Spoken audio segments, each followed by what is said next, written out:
মানুষ অনেক সুন্দর, কিন্তু মানুষগুলো একটু অবহেলা। কারণ এই যে একটু শীত পড়ছে, ঠান্ডা ঠান্ডা ভাব, অনেকেই ঘুমায় গেছে আর চিন্তা করছে রুলামিন সিদ্দিকি আইতো নাই, আইতো আইবো আইবো কি আইবো না। কিন্তু আমার তো মাইক ধরার কথা ছিল 11টায়, আমি 10:30টায় চলে আসছি। সব মিলে রব্বুল আলামিন সুন্দর পরিবেশে আমাদেরকে আপনাদেরকে বসার সুযোগ দান করলো। আপনারা খুশি না বেজার? আরো জোরে বলেন, খুশি না বেজার? আমার সবচেয়ে বেশি মজা লাগছে কে বা কার জন্য দোয়া করে।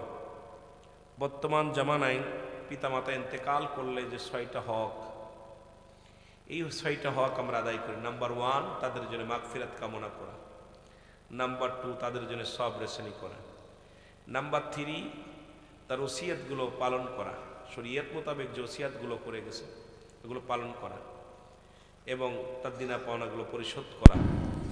নাম্বার 4, মুসলমান তার আত্মীয় স্বজন যারা আছে তাদের এই আত্মীয় স্বজনের সঙ্গে ভালো ব্যবহার করা, তাদের সাহায্য সহযোগিতা করা। আমার বাবারা, নাম্বার 5, ওই যে বললাম যেটা হলো যে তার দিনা দায়িত্ব যা থাকে এগুলো পরিশোধ করা। নাম্বার 6 হলো আব্বা মার কবরটা জিয়ারত করা, সময় করে বেশি বেশি করে কবরটা জিয়ারত করা। কিন্তু আমার দেশের ওলামা ইকরাম ফতোয়া দিছে এখন অনেকেই কবরের কাছে যায় না। রাসূল প্রথম জীবনে ঘোষণা করেছিলেন, সাহাবীরা তোমরা কবর জিয়ারত করো না, মূর্তি ওই কানো না, মাজার জিয়ারত করো না। কারণ মানুষ এটার প্রতি ঈমান হারায় ফেলবে। তারা কি করবে? এটার প্রতি ইবাদত মনে করে এটার প্রতি ঝুঁকে পড়ে মানুষ। শেষ জীবনে নবীজি আবার বলছে তোমরা বেশি বেশি করে কবর জিয়ারত করো।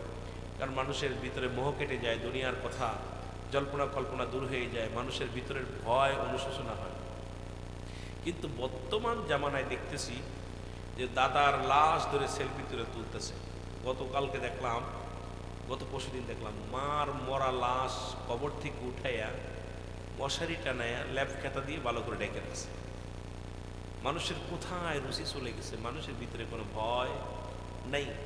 কবর নিয়ে টিকটক করতে যায়, কবর খুঁড়ে, ভারতের মধ্যে কিছু যুবক কবর খুঁড়ে দেখতে গেছে কবরে আযাব হয়, এটা বিশ্বাস হয় কি না হয়, ক্যামেরা নিয়ে কবর খুঁড়ে ভিতরে গেছে।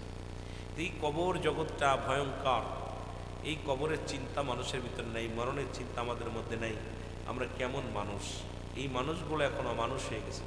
ছোট্টবেলা থেকে শুনতাম যে মানুষের মতো মানুষ হতে হবে, দাদাই বলতো মানুষের মতো মানুষ হতে হবে, চাচাই বলতো মানুষের মতো মানুষ হতে হবে, ভাই বলতো মানুষের মতো মানুষ হতে হবে, উস্তাদ বলতো মানুষের মতো মানুষ হতে হবে। চিন্তা করতাম আমি তো মানুষ, আমি তো অমানুষ না, আমি তো গরু ছাগল না, আমরা সবাই মানুষ। এখন বুঝতে পারি কেন মানুষের মতো মানুষ হতে বলছিল। আজকে যারা মানুষ হইয়া বিদেশ থেকে ডিগ্রি আইনে যারা অফিসে বইয়া সুদ খায়, ঘুষ খায়, এরা মানুষ না, এরা অমানুষ। যারা বলেন ঠিক কিনা? বিদেশ থেকে ডক্টর ইঞ্জিনিয়ার হইয়া বাংলাদেশে ডাক্তার হইয়া এসে যাদের হাতে টাকার জন্য যাদের হাতে রুগী মারা যায়, টাকা না হলে ওই অপারেশন থিয়েটারে যায় না, এরা কি মানুষ না মানুষ? যারা বলেন মানুষ কি অমানুষ? এখন পড়ালেখা শিখলেই মানুষ হয় না, অনেক ডিগ্রিধারী কিন্তু মানুষের মতো মানুষ হতে পারে না। কারণ দিন এলেম তার অন্তরের ভিতরে নেই, খোদা ভয় রাসূল প্রেম তাদের ভিতরে না থাকার কারণে এই মানুষগুলো অমানুষ হয়ে গেছে। যারা বলেন ঠিক কিনা? একটু মহব্বতের সঙ্গে দুরূদ শরীফ পড়েন। আল্লাহুম্মা ভাই সাকে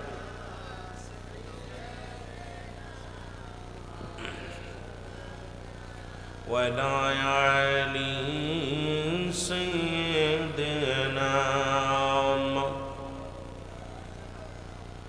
মদিনা যাইতে পারলাম না, মদিনা দেখতে পারলাম না। বলেন মদিনা যাইতে পারলাম না, মদিনা। আমি অসহায় তাই এত দূরে রই, আমি অসহায় তাই এত দূরে রই, শুধুই সালাম জানাই। বল শুধুই সালাম জানাই, মদিনা যাইতে পারলাম না, মদিনা। আরো জোরে বলেন মদিনা দেখতে পারলাম না মদিনা মদিনার নাম কত মধু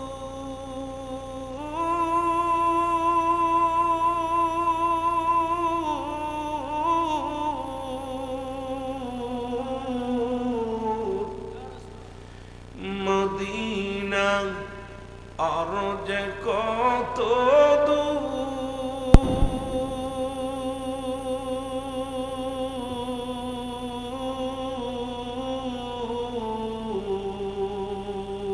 ওই মদিনার পথের ধুলি ওই মদিনার মাখতে পারলাম না মদিনা মহব্বত বলেন মদিনা যাইতে পারলাম না মদিনা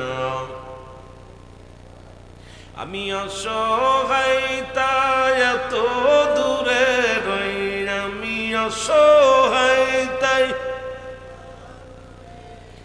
দূর থেকে সালাম জানাই বলো দূর থেকে সালাম জানাই মদিনা যাইতে পারলাম না মদিনা মদিনার নাম কত সুন্দর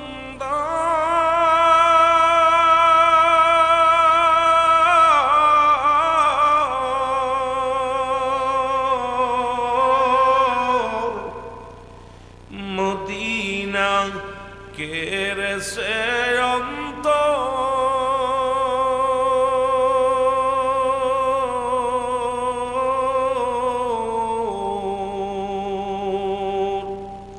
এই গরিব দুঃখীর সালাম খানি গরিব দুঃখীর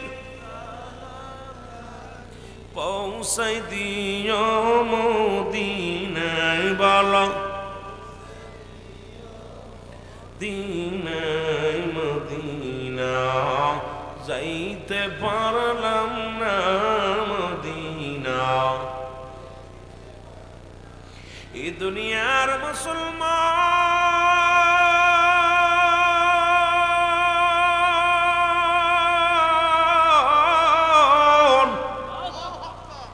নবী লাগবে কবরে নবী লাগবে মিজানে নবী লাগবে ফুলসিরাতে নবী লাগবে আমাল কিয়ামতের ময়দানে নবী বিনে কোনো বান্ধব নাই নবী বিনে কোনো উপায় নাই সেই নবীর প্রেম ভালোবাসা যার অন্তরে যতটুক তার ঈমান বলতে ততটুক নবীর প্রেম ভালোবাসা যার অন্তরে নাই তার ঈমান বলতে কিছু নাই জোরে জোরে চিল্লায়া বলা যাবে না ঠিক কিনা এর নবীরা হলো গুনাহ থেকে মুক্ত আমরা গুনায় যুক্ত নবীরা হলো মাসুমের মাসুম আমরা হলাম গুনাহ মার্কা মানুষ মদিনার মাটু মাটি বাংলাদেশের মাটু মাটি মদিনার মাটি গায়ে লাগলে গুনাহ ঝরে যায় বাংলাদেশের মাটি গায়ে লাগলে চুলকানি রোগ হয় মদিনার পাথরের মধ্যে চুমা দিলে অমুসলমান গুনাহগুলো ঝরে যায় বাংলাদেশের পাথরের মধ্যে চুমা দিলে প্রস্রাবের গন্ধ পাওয়া যায় এর পাথরে পাথরে বেশ কম আছে নবীতে নবী বেশ কম আছে জায়গায় জায়গায় বেশ কম আছে যুবক আজকে রিয়াজুল জান্নাহ বেহেশতের বাগান এই বাগানের বড় দাম এই বাগানটার বড় মূল্য রে মুসলমান আগে হলো জান্নাত তারপর হলো বাগান রিয়াজুল জান্নাহ বেহেশতের বাগান এই জান্নাতি মানুষ আপেল গাছ আঙ্গুর গাছ বেদেনা গাছ পৃথিবীর মধ্যে ফলের পরিচয় গাছের পরিচয় হয় তদ্রূপ রিয়াজুল জান্নাহ বেহেশতের বাগান আগে বেহেশত তারপর হলো বাগান এই বাগানের ফুটন্ত ফুল হলো আপনারা জোরে জোরে চিল্লায় বলেন ঠিক কিনা এর যুবক এই জান্নাতের বাগানে যে মাওলা যে ব্যক্তি রওনা দিল গো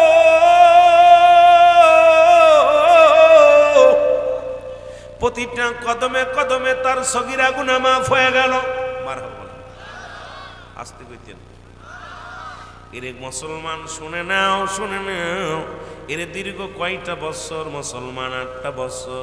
7টা বছরে জান্নাতের বাগানে বসলাম, এরপরও গুনাহ নিয়ে যদি কবরে যায়, আমি মনে করি নসিব খারাপ, কপাল খারাপ। এরে মুসলমান, কারণ এই দুনিয়ার মধ্যে বান্দা যখন জান্নাতের বাগানে রওনা হয়ে যায় গো, প্রতিটা কদমে কদমে তার সগীরা গুনাহ মাফ হয়ে যায়। আমরা শুধু সগীরা গুনাহ করি না, পদে পদে করছি কবিরা গুনাহ। নামাজ ছেড়ে দেয়া কবিরা গুনাহ, মিথ্যা বলা কবিরা গুনাহ, বেগানা নারীর মুখ দেখা কবিরা গুনাহ, বেগানা পুরুষের সঙ্গে দেখা দেয়া কবিরা গুনাহ। এই আল্লামা কুতুবী রাহমাতুল্লাহ বান করে দুনিয়ার মানুষ শোনো, বান্দা যখন এই কবরের ভয়, জাহান্নামের ভয়, বান্দা যখন খাস তওবা করে আল্লাহ বলে ডাক দেয়, কিয়ামত পর্যন্ত আর কোনো নবী আইব না, কিয়ামত পর্যন্ত নবীদের দরজা বন্ধ, কিয়ামত পর্যন্ত তওবার দরজা খোলা। ওরে মুসলমান, কিয়ামত পর্যন্ত তওবার দরজা খোলা। একটু বেশি বেশি করে তওবা করো, কারণ মানুষের মৃত্যু হয় 2টা টাইমে, একটা হলো রাতের বেলা, একটা হলো দিনের বেলা।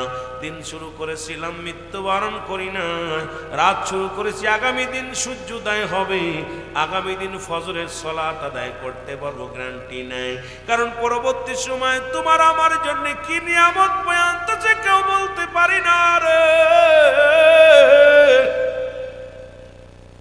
কারণ যে কোনো মুহূর্তে আমি আপনি মারা যেতে পারি।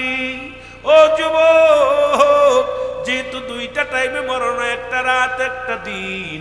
দিন শুরু করেছি মরি নাই, রাত শুরু করেছি এখনো মরি নাই। আমরা তওবা করব, তওবাকারীকে আল্লাহ ভালোবাসে, তওবাকারীকে আল্লাহ মায়া করে।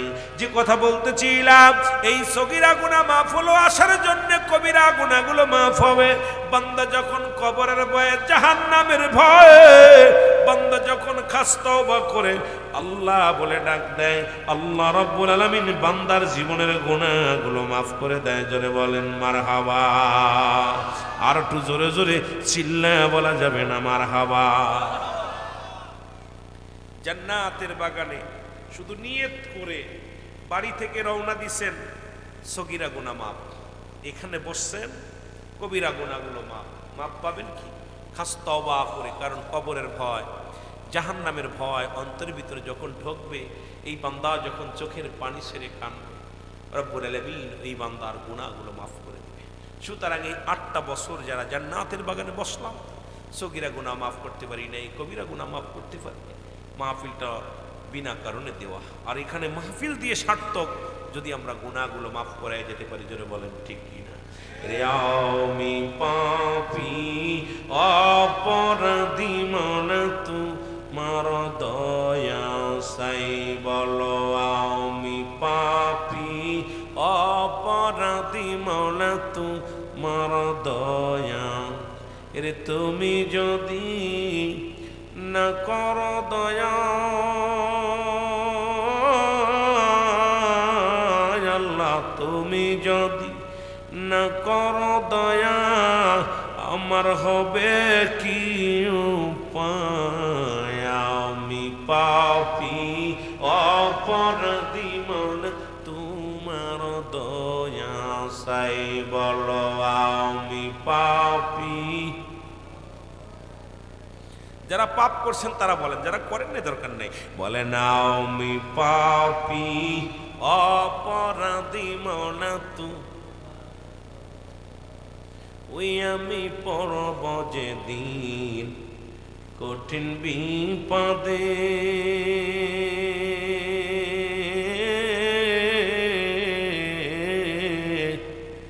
কেউ হবে না সঙ্গের গো সাথী এক আমল বিনে, কেউ হবে না সঙ্গের গো সাথী এক আমল বিনে।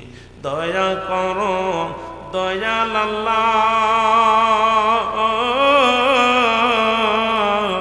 আমি পাপী সংসারে, বল দয়া করো দয়াল আল্লাহ, আমি পাপী সংসারে, আমি পাপী।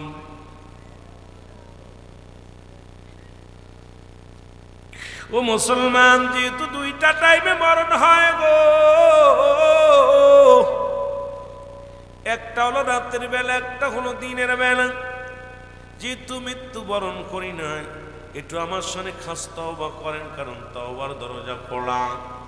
কিয়ামত পর্যন্ত আর কোন নবী আইব না, তওবার দরজা খোলা আছে, সবাই তওবা করেন। আস্তাগফিরুল্লাহ রব্বি মিন কুল্লি যামবি আতুবু ইলাইহি লা হাওলা ওয়ালা কুওয়াতা ইল্লা বিল্লাহিল আলিয়্যিল আযীম। লা ইলাহা ইল্লাল্লাহু মুহাম্মাদুর রাসূলুল্লাহ। আশহাদু আল্লা ইলাহা, সবাই পড়েন, আশহাদু আল্লা ইলাহা ইল্লাল্লাহু ওয়াহদাহু লা শারীকা লাহু ওয়াশহাদু আন্না মুহাম্মাদান আবদুহু ওয়া রাসূলুহু। জোরে জোরে চিল্লা বলা যাবে না আল্লাহু আকবার। মহব্বতের সঙ্গে দুরূদ শরীফ পড়েন, আল্লাহুম্মা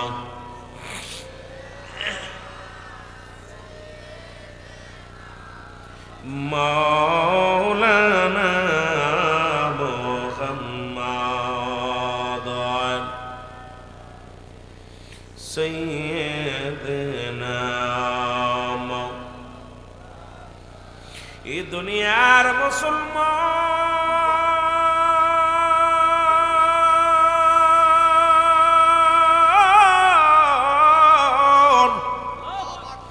এই যে তওবা করলাম, তওবা করে গুনাহ আল্লাহ মাফ করে গো। প্রমাণ দেয়া যায় একটা দুনিয়ার মধ্যে, যুবকেরা শুনে নাও। এরে আদম নবী কান্দে, রব্বানা জালামনা আনফুসানা ওয়া ইল্লাম তাগফির লানা ওয়া তারহামনা লানাকুনান্না মিনাল খাসিরিন। জোরে জোরে চিল্লা বলা যাবে না মারহাবা। এ যুবক বন্ধুরা, দিলের কান্ডা লাগা শোনো। একটা কথা না বললে নাই।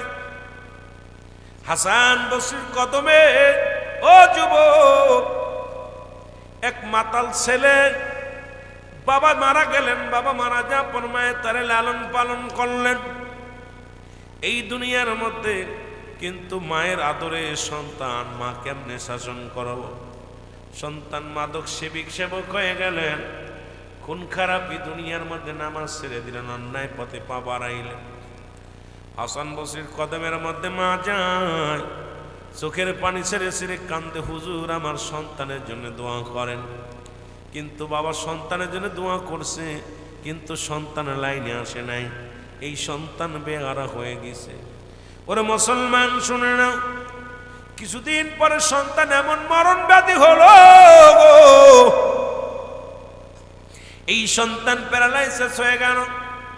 সন্তানের মরণ ব্যাধি হলো। সন্তান ডেকে ডাকতে বলে, মা, ও আমার মা, শোনো গো আমার মা, এরে আমারে তওবা পড়ায়া দাও। আর এই জামানার মধ্যে কামেলে মুকাম্মেল হাসান বসরির কদমে আমার নালিশটা নিয়ে যাও, কারণ আমি এখন হাঁটতে পারি না, বিছনায় পড়ে গেছি। যদি হাসান বসরি যদি আমারে কবুল করে নেয়, রব্বি কারিম আমারে কবুল করে নিব।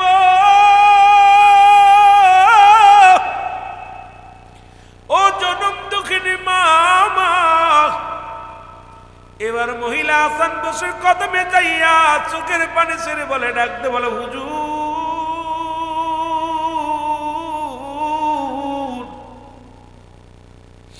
আমার মাতাল ছেলে আপনার কাছে তওবা করবে, আমার মাতাল ছেলেকে আপনি একটু তওবা করে দেন। আমার ছেলে এখন তওবা পড়তে চায়, ভালো হয়ে গেছে। হাসান বসরি ডাক দিয়ে কয়, মা, তোমার এই সন্তানের জন্য আমাকে ডেকো না, কারণ মাতাল সন্তানের পক্ষে তুমি উকলাতি করো না, ওই মাতাল সন্তানের কোনো দোয়া আল্লাহ কবুল করবে না। এর রব্বি কারিম আল্লাহ রব্বুল আলামিন এবার কাঁদতে কাঁদতে মা জননী বাড়ি চলে আসলো। মাতাল ছেলে ডাকতে বলে, মা মা গো, হাসান বসরি কে আসছে, আমাদের আনছে কি তোমার পীর সাহেব কেবলা কে আসছে? মা বলে, বাবা আসা, বাবা খোকা শোনো। হাসান বসরি আমার ডাকে সাড়া দেয় না, কারণ তুমি মাতাল মানুষ, এই জন্য তোমার এ কলমা পড়াতে দোয়া পড়াতে আসে নাই। সন্তান চোখের পানি ছেড়ে ডাকতে বলে, মা ও মা, তোমার মাতাল ছেলে যদি মারা যায়, পৃথিবীর কোন গোরস্থানে আমার লাশটা রাখবা না, কারণ আমার লাশটা যদি ওই গোরস্থানে রাখো গো মা, ওই গোরস্থানে অন্য মানুষের কষ্ট হবে। আমি মারা গেলে আমার লাশটা পায়ের রশি বেঁধে রাস্তায় ফেলে দিবা, কুকুর শিয়ালে খাবে গো মা। আমার কারণে যেন অন্য মানুষের কষ্ট না হয়, ওই গোরস্থানে শুয়াইলে ও জনম দুঃখিনী মা, আমার যদি ওই গোরস্থানে শুয়ানো পর যদি দুনিয়ার মধ্যে অন্য মানুষের কষ্ট হয়, ওই মাতাল চোখের পানি ছেড়ে ডাক দেব, রব্বে কারীম।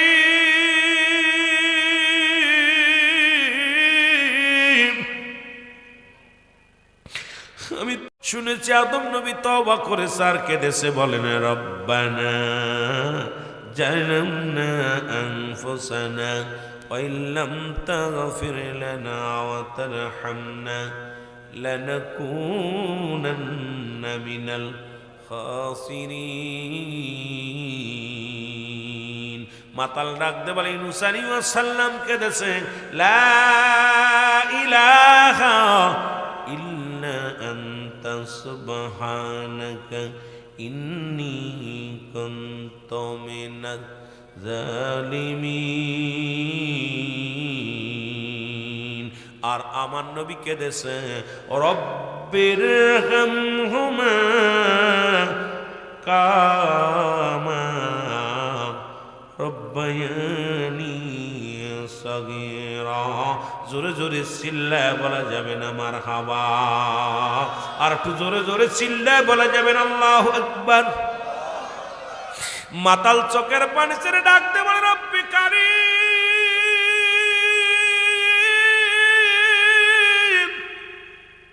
আমার যাওয়ার জায়গা নাই, তোমার দরবারে আমি ফরিয়াদ করলাম রে আল্লাহ, তুমি আমার গুনাহ মাফ করে দিও, আমার তওবা তুমি কবুল করে নিও, আমি ফিরে আইলাম। আমার রব্বি কারীম কবুল করে নিছে।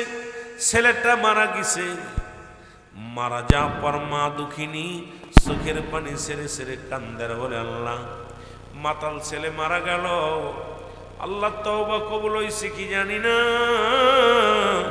আমি মার কাছে মনুনাই বিনয় করেছে, মা আমি যেদিন মারা যাব আমার লাশটা পায়ের রশি বেঁধে রাস্তার মধ্যে ফেলে রাখবো, পৃথিবীর কোনো গোরস্থানে শোয়াইবা না, পৃথিবীর কোনো গোরস্থানে আমার দাফন করাইবা না। আমার কারণে যদি অন্য মুমিনের কষ্ট হয়, আমার কারণে যদি অপর মুসলমানের কবরে যদি কষ্ট হয় গো আমার মা, দয়া করে মায়া করে আমার লাশটা তুমি দাফন করো না, জমিনের মধ্যে কুকুর শিয়াল দিয়ে খাওয়ায়া দিও। মা জননী চোখের পানি ছেড়ে কান্দার ডাকতে বলে, রব্বে কারীম, এই সন্তান আমার দুনিয়া থেকে বিদায় হয়ে গেল গো,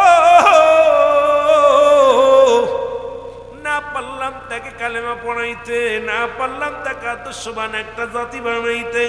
আল্লাহ চোখের পানি ছেড়ে কান্দে। এমন সময় হাসান বসরি দরজার কাছে এসে দরজার মধ্যে টাক লাগায় কয়, ও মা দরজাটা খুলে দাও, জোরে বলেন মারহাবা। মা বলে, বাবারে আল্লাহর ওলি হাসান বসরি আপনি আমার কদমের মধ্যে। মা গো, আমি জোহরের সালাত আদায় করে ডান হাত কানা মাথার নিচে দিয়ে একটু শুয়েছিলাম জায়নামাজের মধ্যে, এমন সময় এলহাম আসলো, এ হাসান যাও যাও ওই মাতালের জানাজা পড়বা, গোসল করাবা, জানাজা পড়বা, দাফন পড়বা, কাফন পরাইয়া চির বিদায় করে দাও। তুমি শোনো শোনো, ওই মাতাল তওবাতুন নসুহা শেষ তওবা করেছিল, আমি আল্লাহ কবুল করে নিয়েছিলাম।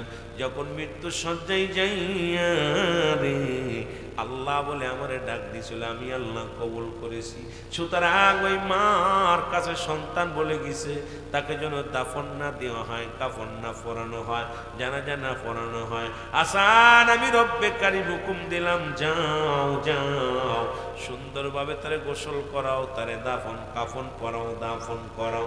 কারণ ওই মাতাল আর মাতাল নাই, মাতাল তওবা করার কারণে আমি আল্লাহর প্রিয় হয়ে গেছে। জোরে বলা যাবে না মারহাবা।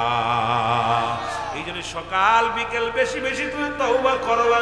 কখন যেন মালাকুল মউত চলে আসে কেউ বলতে পারি না।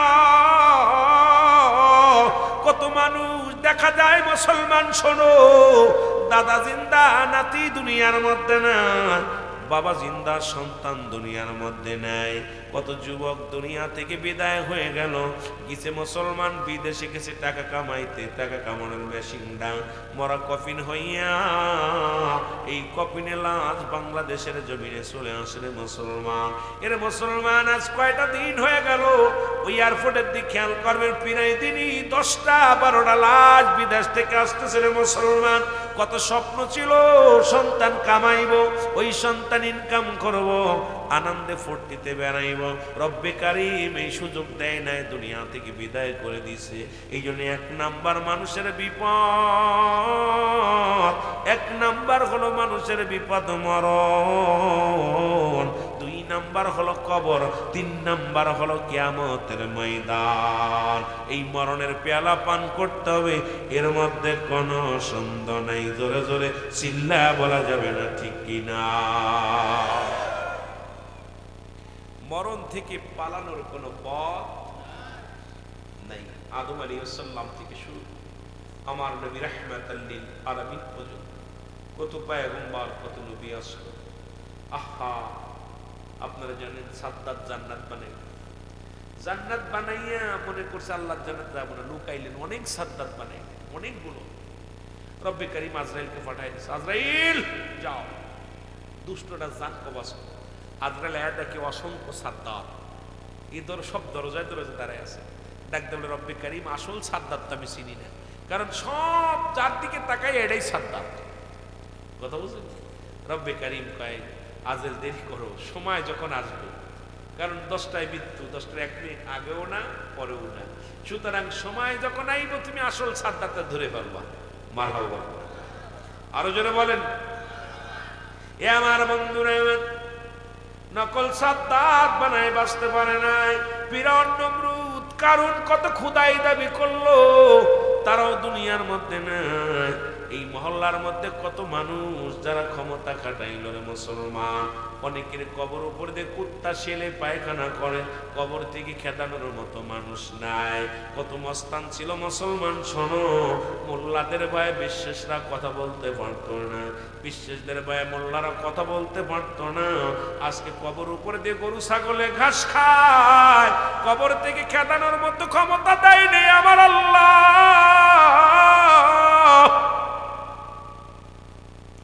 ও যুবক বন্ধু, আপনাদেরকে নিয়ে তওবা করে আলোচনার দিকে রওনা হয়ে গেলাম গো।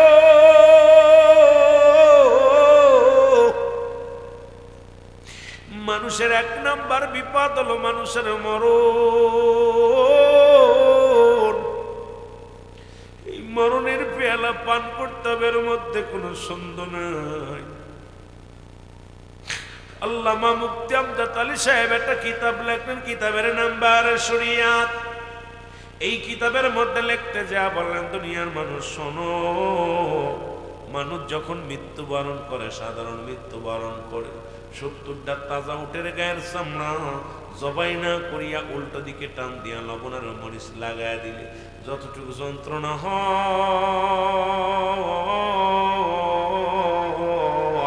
এর চাইতে 70 গুণ যন্ত্রণা হলো একটা সাধারণ মৃত্যু।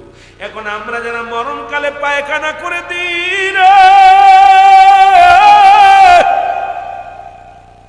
কত মানুষের জানাজা পড়লাম, কত মানুষের গোসল করাইলাম,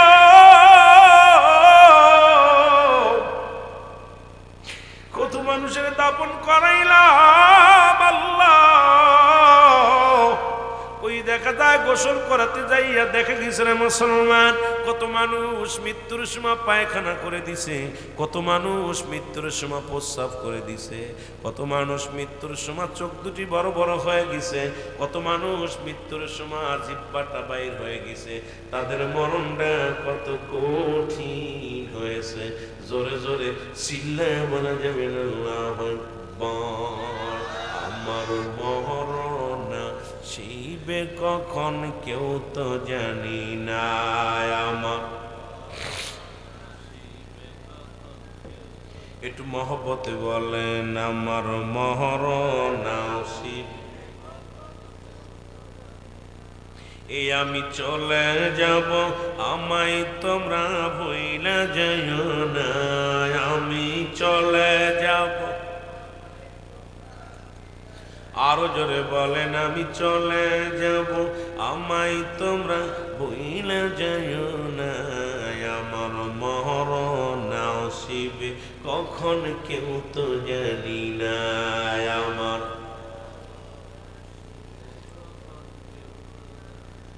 টাকা পয়সা দালান কোটা যাহা করেছি, সব কিছু ফেলাইয়া যদি একাই চলেছি রে। আমি সব কিছু ফেলাইয়া যদি একাই চলেছি। আমি যাবার কালে ভেবে দেখি আমার কেহ নাই। আমি যাবার বেলায় আমার মরণ আসিবে কখন কেউ তো জানি না। আমার এর মরণ যে কত কষ্ট,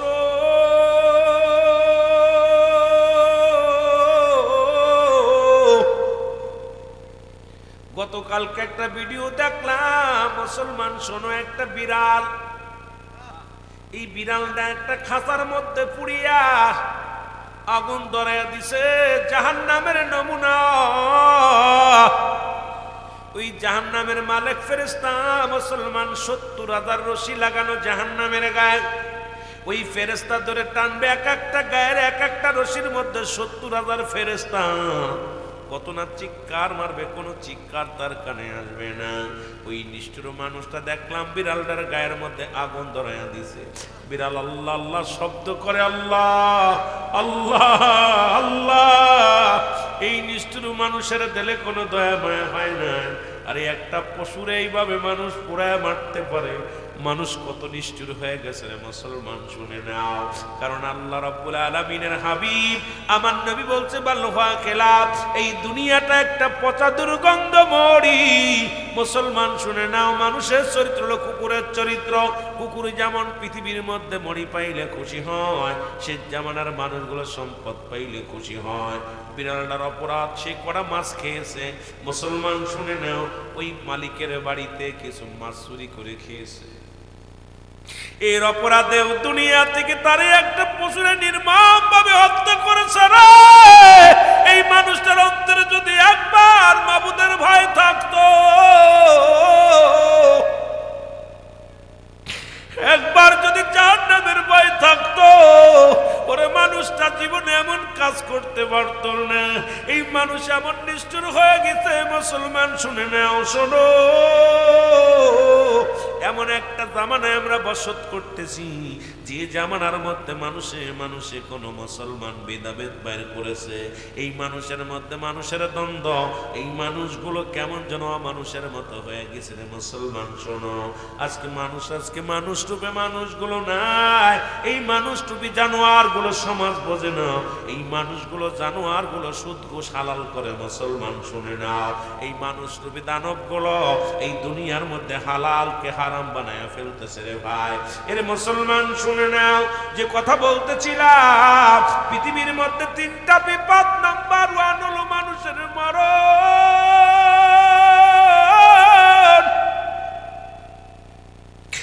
নাম্বার 2 হলো কবর, নাম্বার 3 হলো কিয়ামতের ময়দান। রব্বুল আলামিন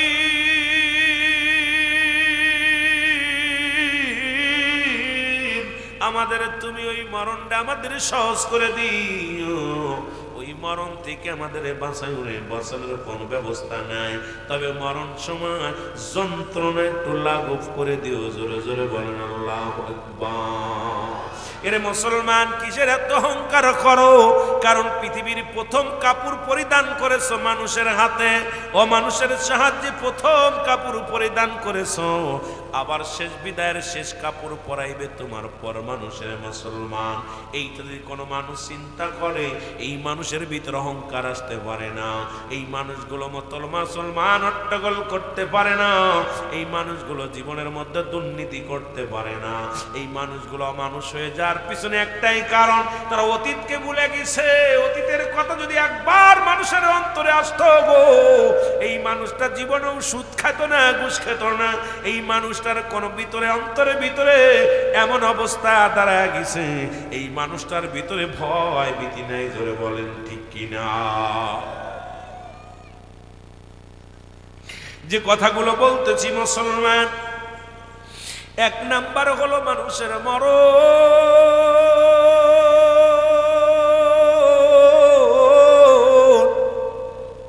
ঈসা ইবনে মরিয়ম আলাইহিস সালামের কাছে আজরাইল আসলো।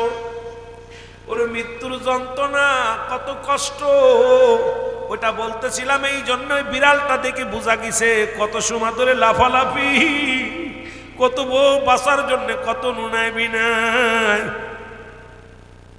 সোশ্যাল মিডিয়ার মধ্যে দেখে আমি নিজের কন্ট্রোল করতে পারি না। আল্লাহ, বারবার পাশ থেকে লাভ দেও পারে যায়, পাশ থেকে লাভ দেও পারে যায়। এই নিষ্ঠুর মানুষের দিলের মধ্যে কোনো মায়া নাই। ওরে মুসলমান, তোদের দিলে কোনো মায়া নাই, তোদের দিলে কোনো মায়া নাই। ঠিক আজরাইলের যে ব্যবহার, ওই আজরাইলের ব্যবহারটা ঠিক ওই মানুষটার ভিতরে আছে।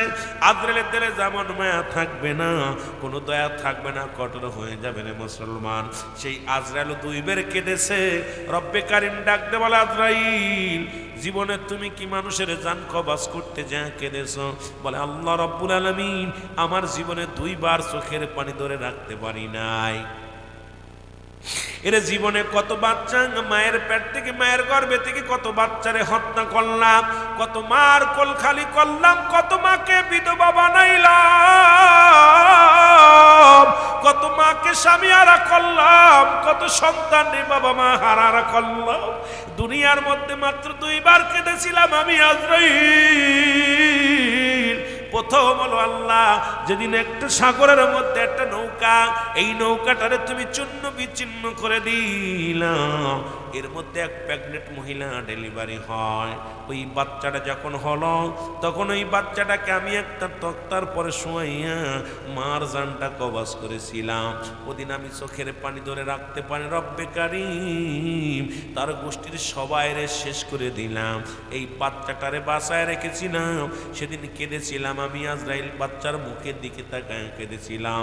আর একবার কেঁদেছিলাম ওই সাদ্দাত যখন জান্নাত বানাইলো, ওই জান্নাত বানাইয়া ওই জান্নাতের মধ্যে যখন পা রাখার জন্য আগাইলো, আরে রব্বে কারিম, আপনি হুকুম দিয়েছিলেন ওকে পিছন থেকে ধরতে, যখন আমি ধরেছিলাম